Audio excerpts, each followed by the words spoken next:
पोते की चाह। विजय ने डरते हुए कहा, माँ मैं बात करता हूँ प्रिया से। प्रिया की तबीयत को ध्यान में रखते हुए डॉक्टर ने कहा है ये आखिरी चांस है। अब अगर प्रिया प्रेग्नेंट हुई तो उसकी जान को खतरा है। हम 3 बेटियां गिरा चुके हैं। हर बार प्रिया को खून की कमी की वजह से मुश्किल से मौत के मुंह से वापस लाए हैं। इस बार रहने देते हैं, जो नसीब में होगा, बेटा या बेटी हम खुश हैं। हेमलता देवी गरजते हुए बोली, अरे बीबी के गुलाम, एक जाएगी तो 3 लाकर दूंगी।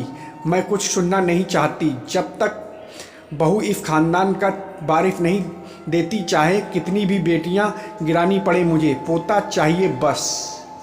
मनुष्य की कोख ही पता नहीं कैसी है, जो बेटियां ही पालती है। हमारे ज़माने में ये सहूलियत नहीं थी तो 6 बच्चियों के बाद भी तेरा मुंह देखने के लिए पैदा करती रही, और आजकल की बहुरानी 3 गिरवा के थक गई।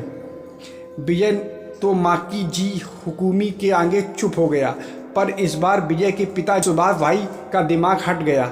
हेमलता देवी को झाड़ते हुए बोले, भगवान, हमारा ज़माना और था। ना उस ज़माने में ऐसे साधन थे, ना हम में इतनी अकल थी। परिवार नियोजन के बारे में सोचते, हमें अपनी सोच बच्चों पर थोपने का कोई हक नहीं।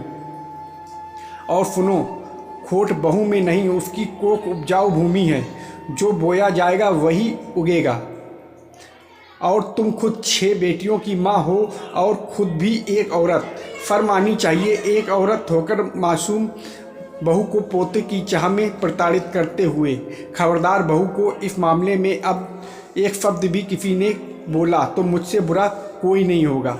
बेटियां किस्मत वालों के घर ही पैदा होती हैं। जो भी किस्मत में होगा हमारे घर को पावन करने आएगा। और बहू की ये आखिरी प्रेगनेंसी होगी, वो भी इंसान है। आगे इस मामले में कोई चर्चा नहीं होगी इस घर में। सुभाष भाई का रंग देखते हुए हेमलता देवी की जुबान सील गई। विजय मन ही मन खुश हुआ, पर दरवाजे के पीछे से सुन रही प्रिया को ससुर जी में साक्षात भगवान दिख रहे थे।